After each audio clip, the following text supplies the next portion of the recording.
Does a life built meticulously over half a century truly belong to the person who lived it, or is it merely an expertly constructed narrative, waiting 80 years for a single thread to unravel? This is the quiet, terrifying question that settles in the late evening air, usually reserved for reflections on mortality. But sometimes, tragically, reserved for the realization that the very foundation of identity is compromised. Imagine the weight of 80 years, a span of time long enough to see empires rise and fall, long enough to witness technological revolutions that reshaped daily existence. Now, imagine carrying the certainty of a golden anniversary, 50 years of shared history, laughter, sorrow, and routine, only to find the anchor holding it all in place was forged in a deliberate deceit. Buried deep beneath the cultural anxieties and shifting landscapes of the early 1970s. This was the slow-motion collision course Arthur found himself on. 80 years old, retired, his days marked by the predictable rituals of a long-term marriage. Morning coffee served exactly 2 minutes after waking, the shared crossword puzzle finished before noon, the comfortable, almost telepathic silence of two people who no longer needed to explain themselves. Theirs was a love story considered admirable, resilient, a testament to perseverance in an age of disposable relationships. Yet, Arthur began to feel a subtle misalignment, an intellectual dissonance that started not with a bang of infidelity or a dramatic confession, but with the quiet, unsettling recognition that a specific memory of their first meeting, a pivotal, foundational memory, simply did not fit the frame. It was like looking at a famous painting and realizing the light source in the corner is anatomically impossible. Everything else looked perfect, but that one small detail broke the physics of the scene.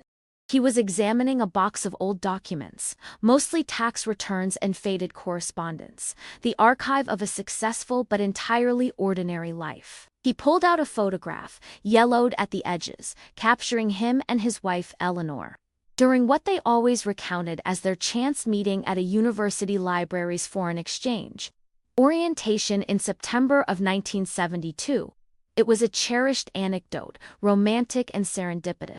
But as he looked closer at the background of the image, the details of the surrounding students, the specific style of architecture visible through the window, he realized the setting was undeniably the campus cafeteria, not the library annex they had always described. This minor geographical error should have been nothing more than a shared lapse of memory, a sweet irony of aging. But Arthur felt a profound chill, a genuine cognitive tremor. He remembered with absolute clarity the specific book he had been holding. The exact question Eleanor had asked him about the Dewey Decimal System, a memory inextricably tied to the hushed, cavernous silence of the library. If the physical setting was wrong, what else was simply placed there, edited for narrative effect? We often assume that memory is a fragile but ultimately reliable record, especially when corroborated by another person who shared the event. But what happens when the corroboration itself is part of the original, unspoken fabrication? Arthur began to sense that their marriage was not a solid structure of brick and mortar, but a theatrical set built meticulously around a void. He began to question not what happened, but why the established version was necessary. Why insist on the sterile quiet of the library when the reality might have been the noisy, casual chaos of the cafeteria? The lie, he understood, wasn't just about where they met.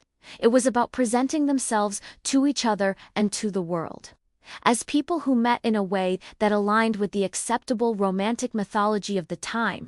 The 1970s, as we recall, were a crucible of transition, the vestiges of conservative expectations grappling violently with the freedom promised by cultural revolutions. To claim a meeting based on intellectual curiosity and accidental academic proximity was, perhaps, a deliberate act of image management, a way to anchor their new relationship in respectability when the underlying truth might have been messier, more urgent, or simply less palatable to their nascent families. If you find yourself absorbing this reflection, feeling that slight tug of uncertainty about the bedrock of your own shared histories, or if you recognize the architectural requirements of romance in a rapidly changing decade, take a moment to consider what Arthur risked by pulling that single thread. This journey of discovery demands patience, demanding that we look beyond the surface story.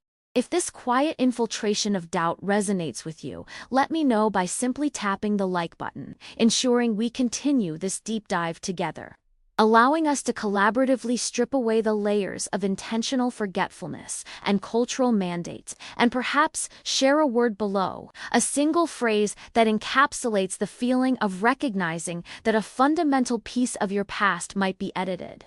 The inquietude now became Arthur's constant, silent companion. It wasn't just the photograph, it was the entire context of 1972 that began to look suspiciously tailored. He started re-examining their old letters, the physical paper trail that often betrays the official record. What struck him was not what Eleanor wrote, but what she didn't write. There were long stretches of time in the summer before their supposed meeting where her correspondence seemed deliberately vague regarding her whereabouts and her immediate plans. It was a kind of textual camouflage, suggesting a life operating just outside the frame of reference they later constructed. The language she used, when discussing her friends or her previous life in a distant city, was always protective, almost defensive. This wasn't the natural privacy of a young woman. This felt like strategic redaction. He recognized the geometry of their shared life. A beautiful, 50-year edifice was built on a precise point of origin. If that starting point shifted even a few degrees, the entire subsequent structure was subtly but irrevocably tilted. Arthur started to understand that the lie, far from being a singular event, was the asterisk foundation itself.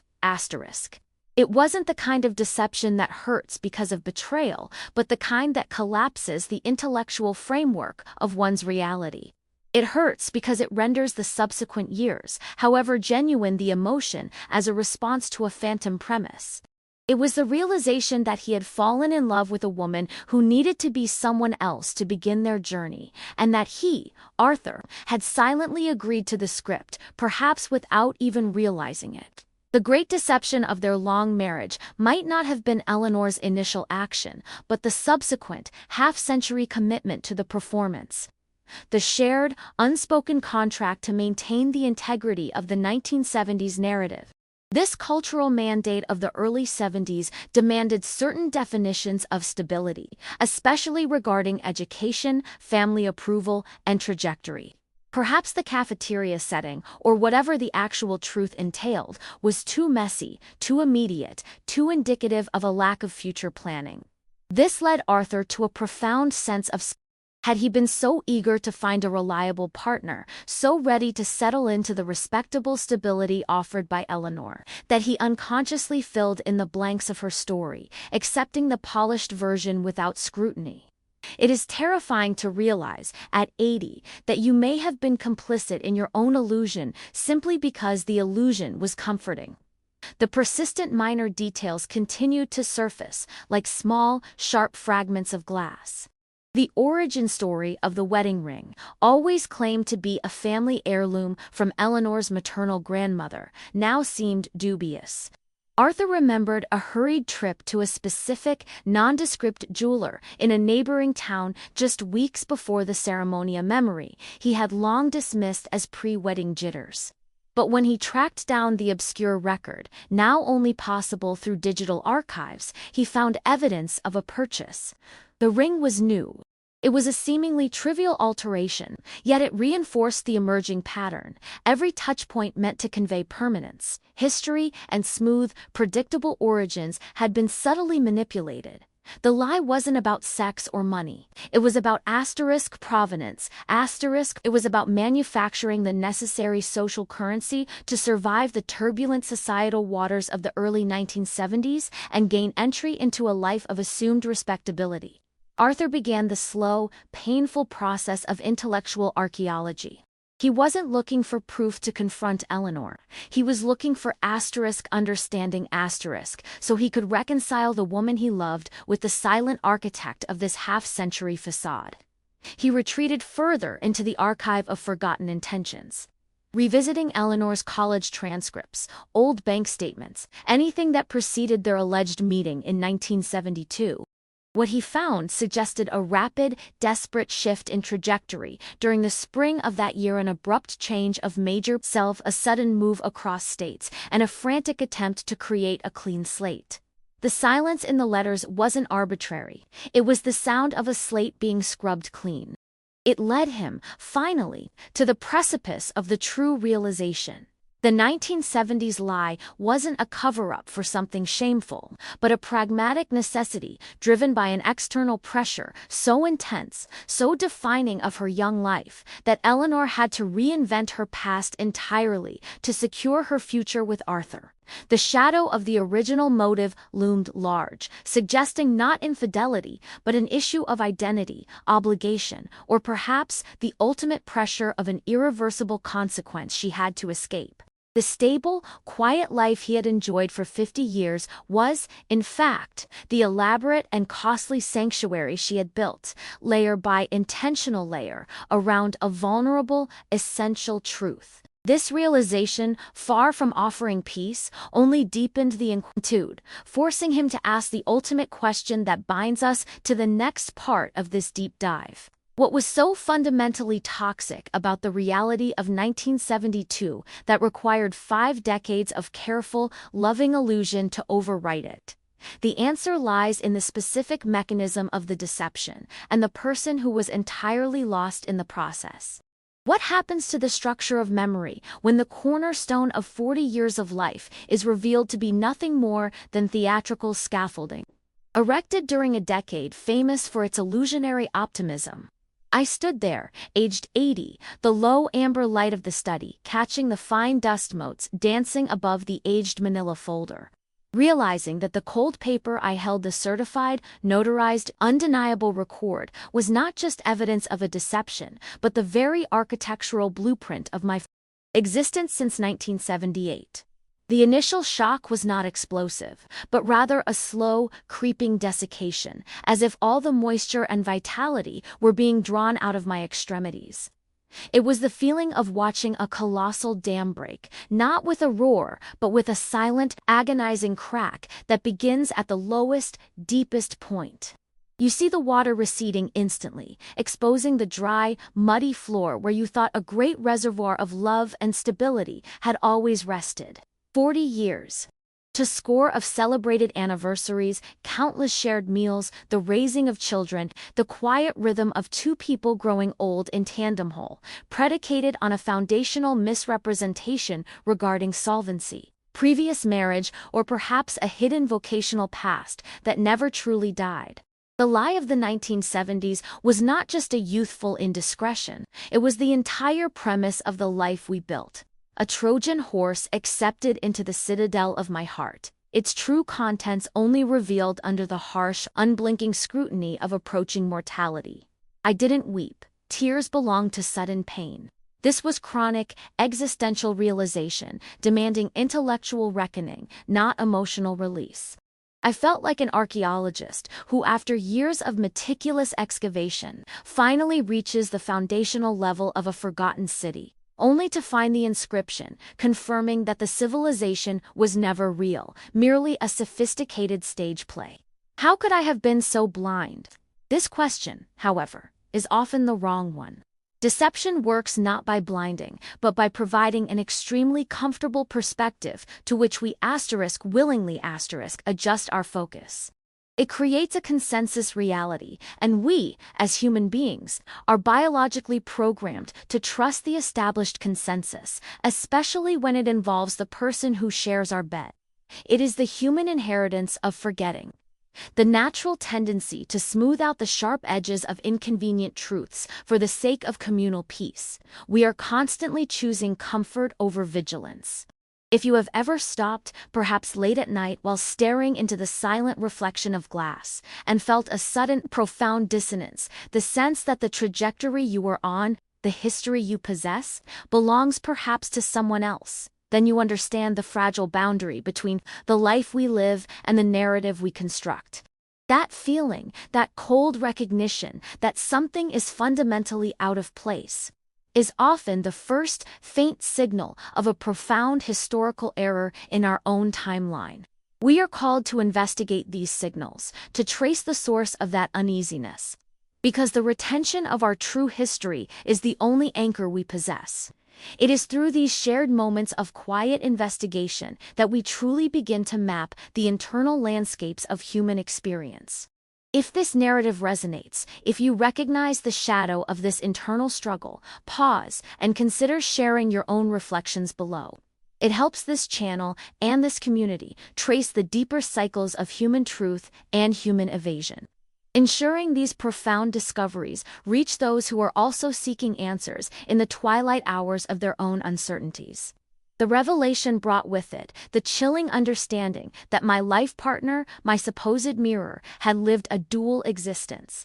She had, for 40 years, operated under the constraints of a self-imposed script.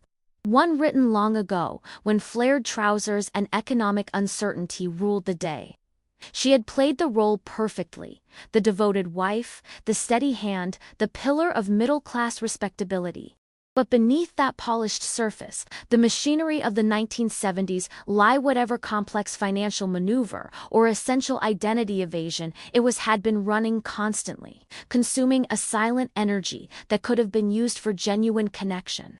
I realized the small, strange habits I had dismissed over the decades, the sudden, unwarranted defensiveness about past finances, the refusal to ever travel back to a certain region.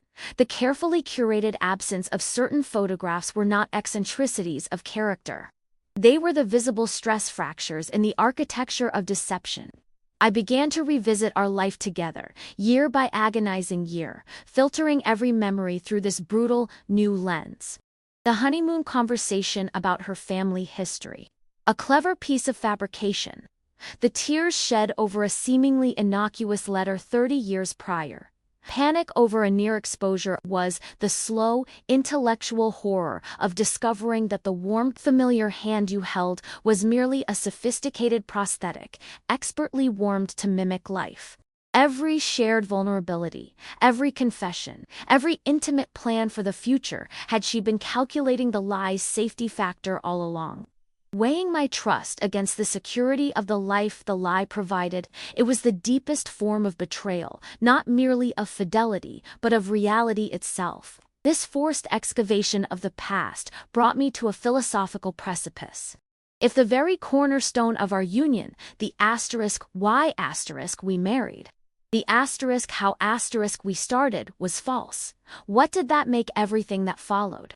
Were the children we raised products of truth, or simply byproducts of a successful long-term performance? The lie itself became almost secondary to the colossal weight of the sustained performance. She had existed as a silent observer to her own life, shackled by the past, while I was simply the unwitting host for this elaborate life-sized secret. I began to see this not just as a personal tragedy, but as a reflection of larger human cycles.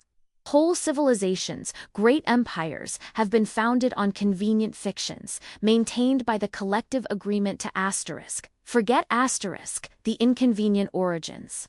The great structures we admire, be they marriages or monuments, often conceal a necessary initial violence or fraud.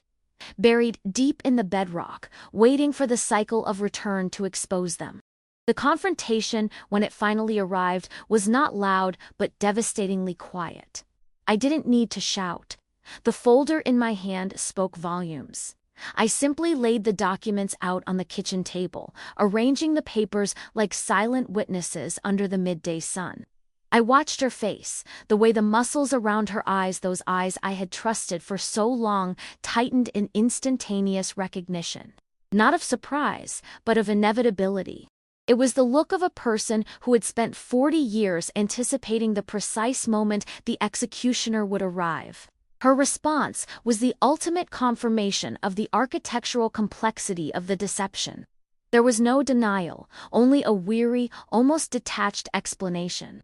It was a story of desperation in the unforgiving post-Vietnam 70s economy. A legal loophole, a survival mechanism that hardened into a permanent foundation. She spoke of the pressure, the fear of losing everything if the truth ever surfaced. And then came the crucial phrase, the one that broke the last vestige of my belief. But Arthur, it worked. Look at the life we had. This was the core paradox. The lie enabled the stability, but destroyed the authenticity. It was a functional, yet toxic, mechanism. I looked at her, truly looked at the 80-year-old woman across the table, and saw not my wife, but a masterful actor stepping out of a long-running play, exhausted by the effort. The recognition was complete. The great mystery of the strange absences, the unexplained hesitations, the subtle emotional walls I could never breach, they were not defects of our relationship. They were the operational security measures of the lie itself. This was the moment of reckoning, not for her crime, but for my own willing participation in the illusion of consensus reality. The final realization, which crystallized in the weeks that followed, was that I could not, at this advanced age, waste the remaining precious time dismantling what was already over.